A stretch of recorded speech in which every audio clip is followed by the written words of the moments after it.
Capítulo 2. Dias de ministério. No lar do pescador, em Cafarnaum, a mãe da esposa de Pedro estava enferma com muita febre, e rogaram-lhe por ela. Lucas capítulo 4, verso 38. Jesus tocou-lhe na mão, e a febre a deixou, e levantou-se e serviu-os. Mateus capítulo 8, verso 15. A notícia se espalhou rapidamente. O milagre fora operado no sábado, e por medo dos rabis, o povo não ousava ir para ser curado antes do pôr do sol. Então, das casas, lojas e mercados, os habitantes da cidade dirigiam-se para a humilde habitação que abrigava Jesus. Os enfermos eram levados em padiolas, iam apoiados em bordões ou amparados por amigos, cambaleavam debilmente até a presença do Salvador. Hora após hora, entravam e saíam, pois ninguém sabia se no dia seguinte ainda se encontraria com eles o médico divino. Nunca antes testemunhara Cafarnaum um dia semelhante a esse. O ar estava cheio de vozes de triunfo e de exclamações de livramento. Enquanto o último sofredor não foi socorrido, Jesus não cessou seu trabalho. Era tarde da noite quando a multidão partiu e se fez silêncio em casa de Simão. Findara o longo dia cheio de agitação e Jesus buscou repouso. Mas enquanto a cidade se achava imersa no sono, o Salvador, levantando-se de manhã muito cedo, estando ainda escuro, saiu e foi para um lugar deserto, e ali orava. Marcos capítulo 1, verso 35. De manhã cedo, Pedro e seus companheiros foram ao encontro de Jesus, dizendo que o povo de Cafarnaum já o estava procurando. Com surpresa, ouviram as palavras de Cristo. Também é necessário que eu anuncie a outras cidades o evangelho do reino de Deus, porque para isso fui enviado. Lucas capítulo 4, verso 43. Na agitação de que Cafarnaum se achava então possuída, havia perigo que se perdesse de vista o objetivo de sua missão. Jesus não se satisfazia em atrair a atenção para si mesmo unicamente como um operador de maravilhas, ou alguém que curasse as doenças do corpo.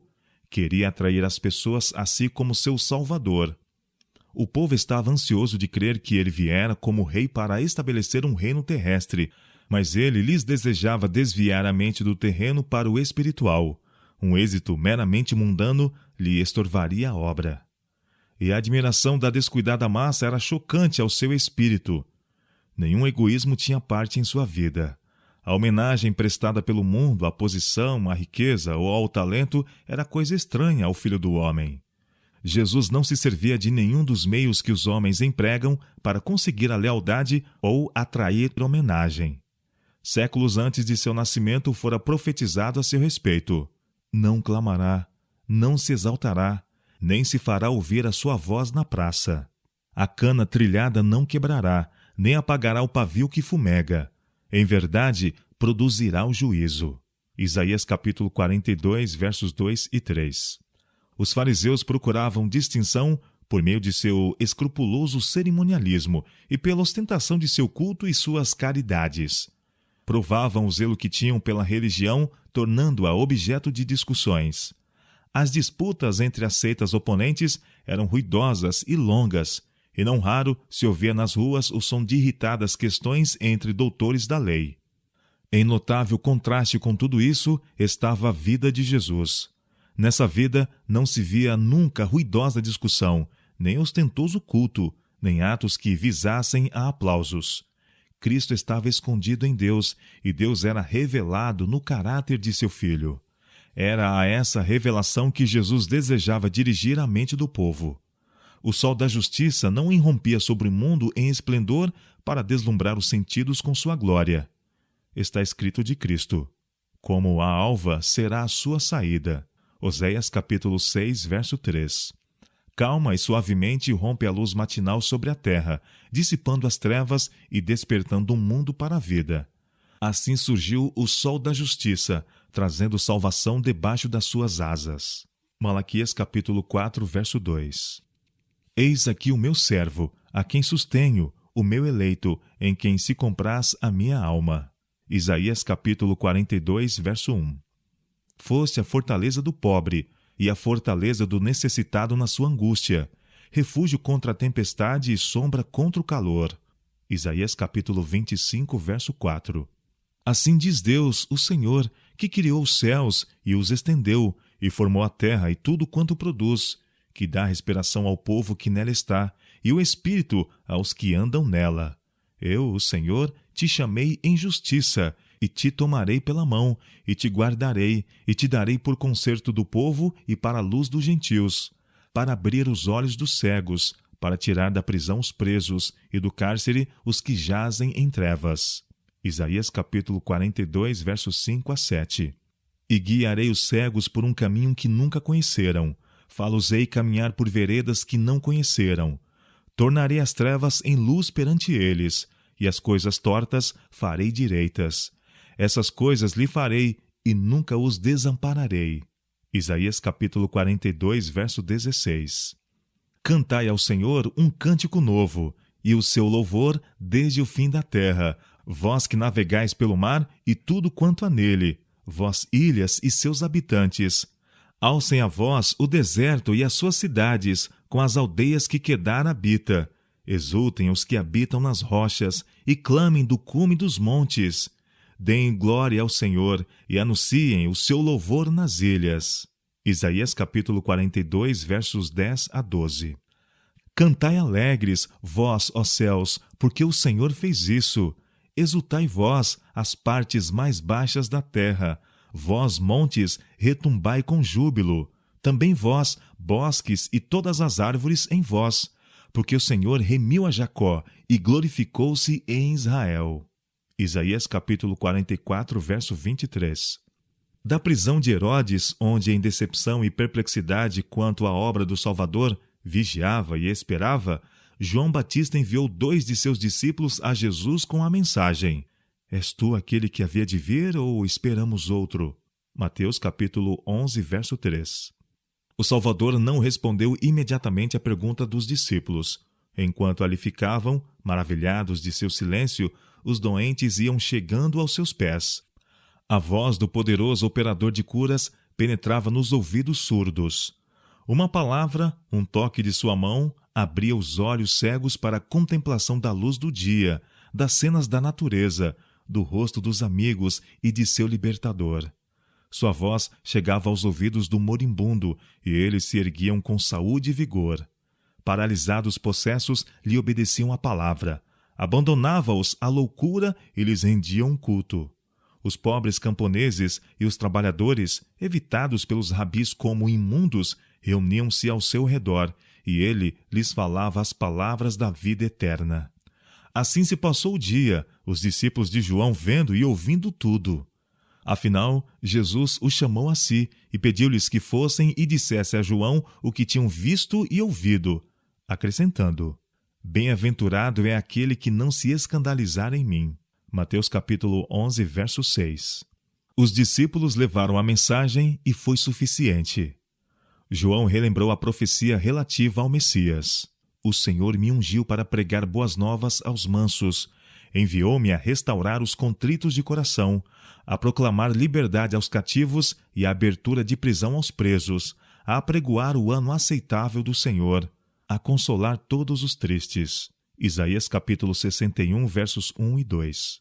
Jesus de Nazaré era o prometido.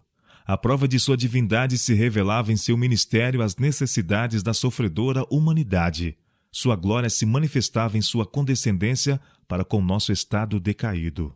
As obras de Cristo não somente atestavam ser ele o Messias, como indicavam a maneira por que se havia de estabelecer seu reino. Foi revelado a João a mesma verdade que se demonstrou a Elias no deserto, quando houve um grande e forte vento, que fendia os montes e quebrava as penhas diante da face do Senhor. Porém o Senhor não estava no vento. E depois do vento, um terremoto. Também o Senhor não estava no terremoto. E depois do terremoto, um fogo. Porém também o Senhor não estava no fogo. E depois do fogo, Deus falou ao profeta numa voz mansa e delicada. 1 Reis capítulo 19, versos 11 e 12. Assim Jesus devia fazer sua obra, não por meio da queda de tronos e reinos, não com pompa e exibição exterior, mas falando ao coração dos homens mediante uma vida de misericórdia e abnegação. O reino de Deus não vem com a aparência exterior. Vem mediante a suavidade da inspiração de sua palavra, pela operação interior de seu espírito, a comunhão da alma com ele, que é sua vida. A maior manifestação de seu poder se observa na natureza humana levada à perfeição do caráter de Cristo. Os seguidores de Cristo devem ser a luz do mundo, mas Deus não lhes manda fazer um esforço para brilhar. Ele não aprova nenhum esforço de satisfação própria para exibir uma bondade superior. Deseja que sua alma esteja imbuída dos princípios do céu. Então, ao se porem em contato com o mundo, revelarão a luz que neles está. Sua firme fidelidade em todos os atos da vida será um meio de iluminação. Riqueza ou elevação, caros equipamentos, arquitetura ou mobiliários não são essenciais ao progresso da causa de Deus. Tampouco o são as realizações que atraem o aplauso das pessoas e fomentam a vaidade. As exibições mundanas, conquanto imponentes, são de nenhum valor aos olhos de Deus. Acima do que é visível e temporal, aprecia ele o invisível e eterno. O primeiro só tem valor na medida em que exprime o segundo. As mais belas produções de arte não possuem beleza que se possa comparar à beleza de caráter, que é o fruto da operação do Espírito Santo na alma.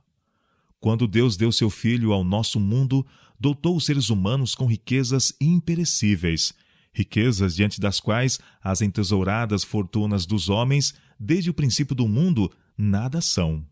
Cristo veio à Terra e esteve perante os filhos dos homens com um acumulado amor da eternidade, e esse é o tesouro que, mediante nossa ligação com Ele, devemos receber, revelar e comunicar.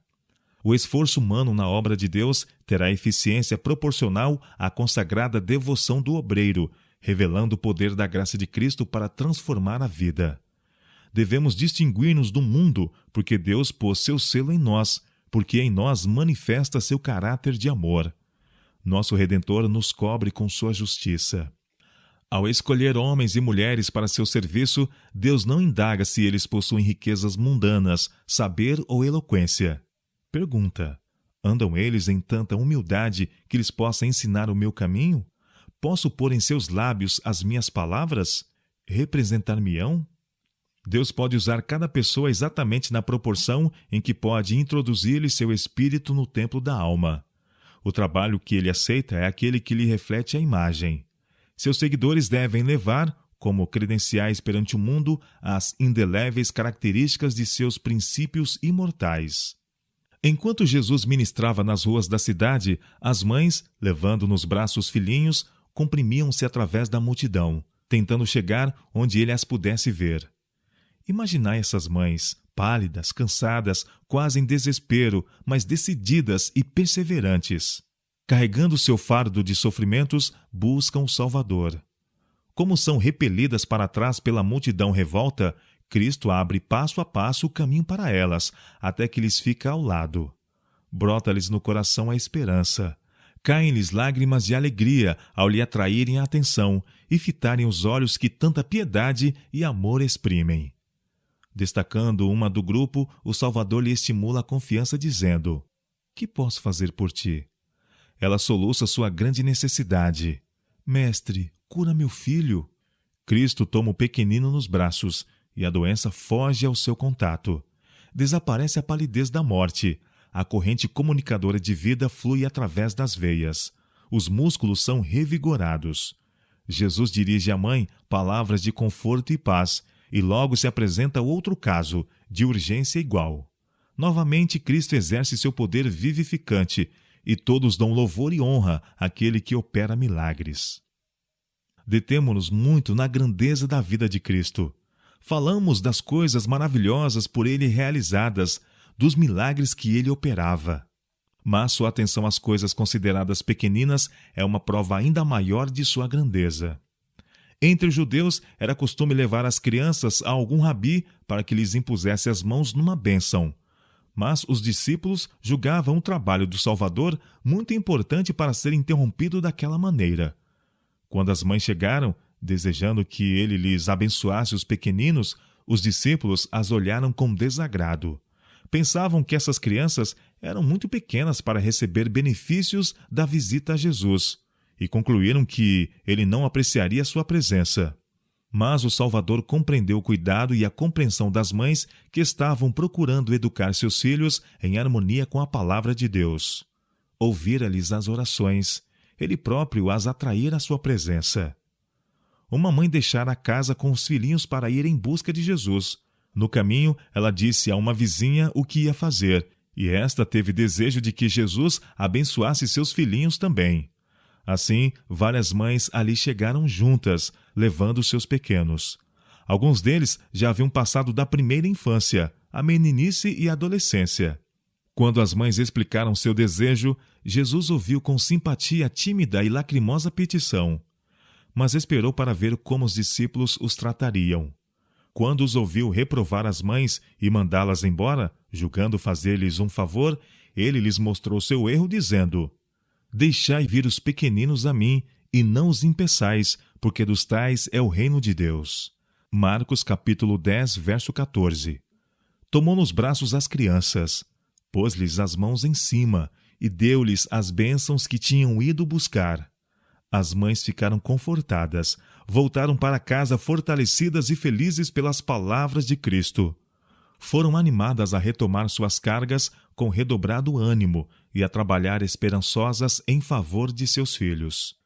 Se nos fosse revelada a vida posterior daquele pequenino grupo, veríamos as mães recordando aos filhos a cena daquele dia e repetindo-lhes as amoráveis palavras do Salvador. Veríamos também quantas vezes, nos anos que se sucederam, a lembrança daquelas palavras guardou os filhos de se desviarem do caminho traçado para os remidos do Senhor. Cristo é hoje o mesmo compassivo Salvador que era quando andava entre os homens. É agora tão certamente como quando tomava nos braços os pequeninos da Judéia, o ajudador das mães. Os filhos de nossa casa, da mesma maneira que as crianças dos tempos antigos, são o preço de seu sangue. Jesus conhece o fardo do coração de cada mãe. Aquele que tinha uma mãe que lutava com a pobreza e a privação, simpatiza com cada mãe em seus labores. Aquele que fez uma longa jornada a fim de aliviar o ansioso coração da mulher cananeia, fará o mesmo pelas mães de nossos dias. O que restituiu a viúva de Naim seu filho único, e em sua agonia na cruz lembrou-se de sua própria mãe, é hoje tocado pelas dores maternas. Em todo desgosto, em toda necessidade, ele confortará e socorrerá. Vão as mães ter com Jesus em suas perplexidades. Acharão graça suficiente para as ajudar no cuidado de seus filhos. As portas acham-se abertas para toda mãe que queira depor seus fardos aos pés do Salvador. Aquele que disse: Deixai vir os pequeninos a mim, e não os impeçais, porque dos tais é o reino de Deus. Convida ainda as mães a levar-lhe os pequeninos para que os abençoe. Nas crianças que foram postas em contato com ele, Jesus viu os homens e as mulheres que deveriam ser herdeiros de sua graça e súditos de seu trono, e alguns dos quais se tornariam mártires por amor dele. Sabia que essas crianças haviam de lhe dar ouvidos e aceitá-lo como seu redentor muito mais prontamente do que o fariam os adultos, alguns dos quais eram sábios segundo o mundo e endurecidos de coração. Ensinando, ele descia ao seu nível. Ele, a majestade do céu, respondia-lhes às perguntas e simplificava suas importantes lições para alcançar-lhes o infantil entendimento. Plantava-lhes no espírito a semente da verdade, que nos anos por vir brotaria e daria frutos para a vida eterna. Quando Jesus disse aos discípulos que não impedissem as crianças de ir a ele, estava falando a seus seguidores de todos os séculos, aos oficiais da igreja, aos pastores, auxiliares e a todos os cristãos. Jesus está atraindo as crianças e nos manda: deixai-as vir. É como se quisesse dizer: elas virão, caso as não impeçais. Não deixeis que vosso caráter não cristão represente mal a Jesus. Não conserveis os pequeninos afastados dele pela vossa frieza e aspereza. Nunca lhes deis motivo de pensar que o céu não seria um lugar aprazível para eles se lá estivessem. Não faleis de religião como de uma coisa que as crianças não possam compreender, nem procedais como se não esperasse delas que aceitassem a Cristo em sua infância. Não lhes deis a falsa impressão de que a religião de Cristo seja uma religião sombria e que, indo ao Salvador, elas devem renunciar a tudo quanto faz a vida agradável. Ao tocar o Espírito Santo o coração das crianças, cooperai com sua obra. Ensinai-lhes que o Salvador as está chamando, que coisa alguma lhe poderá causar maior alegria do que se entregarem a ele na florescência e vigor de seus anos.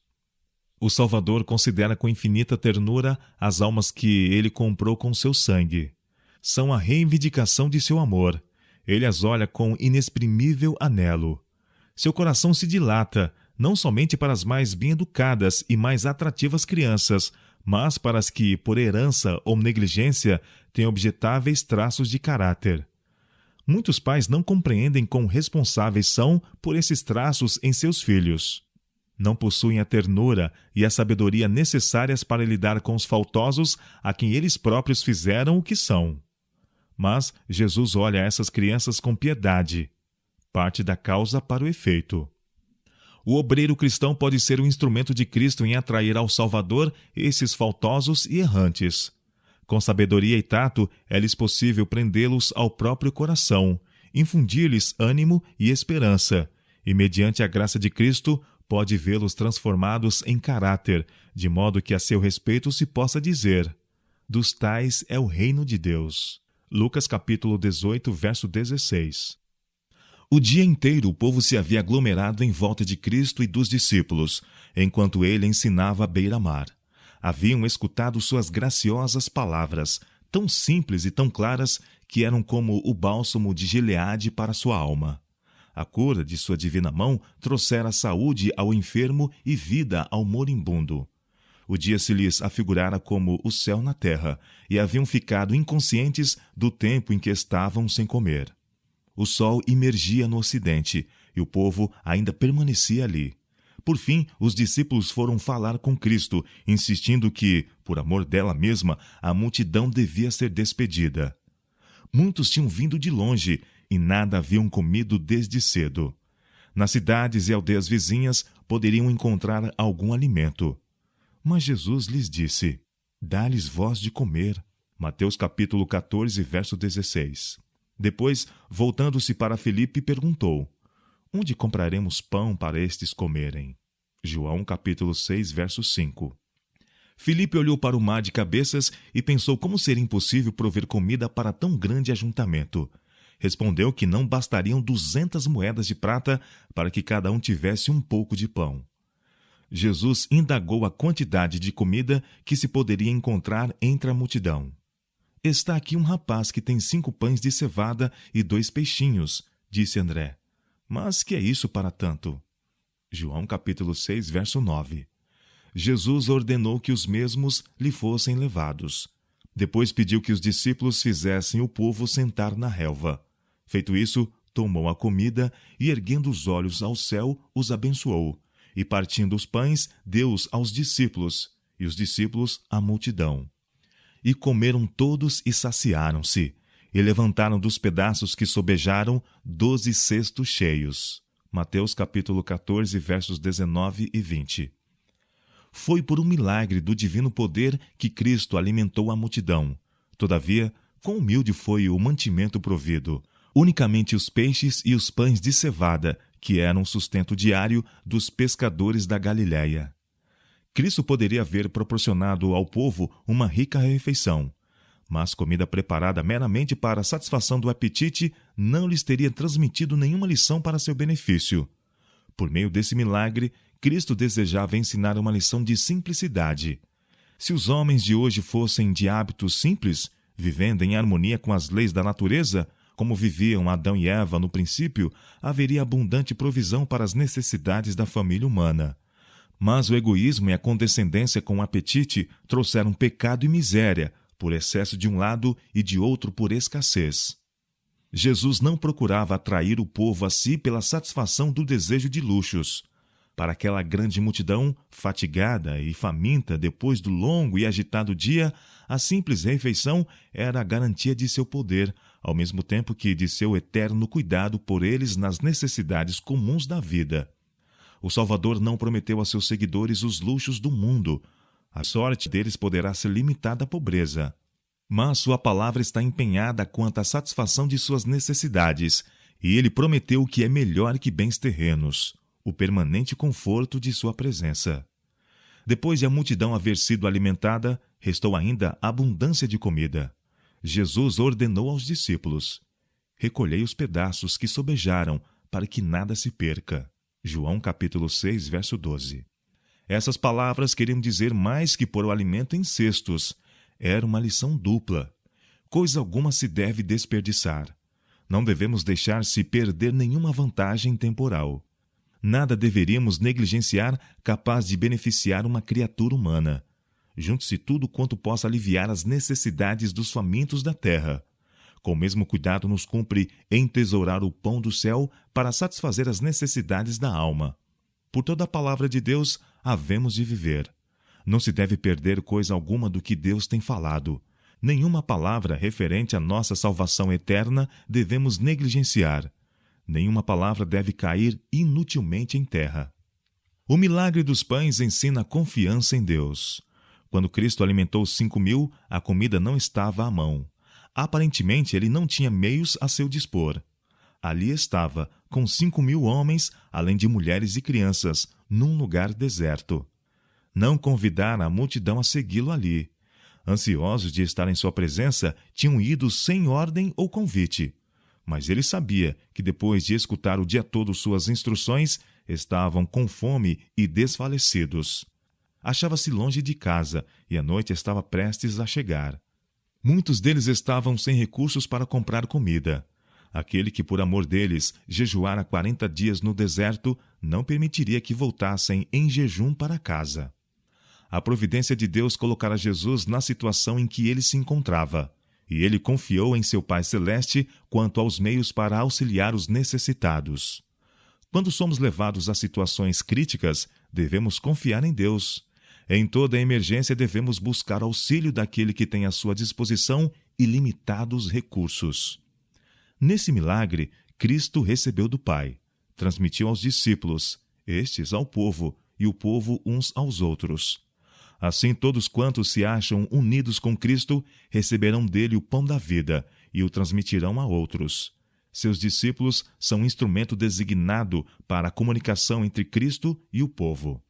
Quando os discípulos ouviram a ordem do Salvador, dai-lhes vós de comer, todas as dificuldades lhes surgiram na mente. Perguntaram, iremos nós e compraremos? Mas que disse Cristo? Dai-lhes vós de comer. Marcos capítulo 6, verso 37. Os discípulos levaram a Jesus tudo quanto tinham, mas ele não os convidou a comer. Pediu-lhes que servissem o povo. A comida se multiplicou em suas mãos, e as mãos dos discípulos, estendendo-se para Cristo, nunca ficavam vazias. A pequenina provisão foi suficiente para todos. Quando a multidão tinha sido alimentada, os discípulos comeram com Jesus da preciosa comida proporcionada pelo céu. Ao vermos as necessidades dos pobres, dos ignorantes, dos aflitos, quantas vezes nosso coração desfalece? Perguntamos, que vale a nossa fraca força? Quanto valem nossos escassos recursos para suprir essa grande necessidade?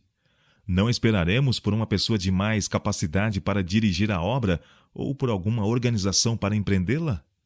Cristo diz, dai-lhes vós de comer. Empregai os meios, o tempo, as aptidões que possuís. Levai a Jesus vossos pães de cevada. Conquanto vossos recursos talvez não sejam suficientes para alimentar milhares, poderão bastar para dar de comer a um. Nas mãos de Cristo poderão alimentar a muitos. Como os discípulos, dai o que tendes. Cristo multiplicará a dádiva. Recompensará a sincera e simples confiança nele. Aquilo que parece apenas uma escassa provisão se demonstrará um abundante banquete. O que semeia pouco, pouco também ceifará. E o que semeia em abundância também ceifará. Deus é poderoso para tornar abundante em vós toda a graça, a fim de que, tendo sempre em tudo toda a suficiência, superabundeis em toda boa obra, conforme está escrito. Espalhou, deu aos pobres, e sua justiça permanece para sempre. Ora, aquele que dá semente ao que semeia e pão para comer, também multiplicará a vossa sementeira e aumentará os frutos da vossa justiça. para que em tudo enriqueçais para toda beneficência. 2 Coríntios capítulo 9, versos 6 a 11.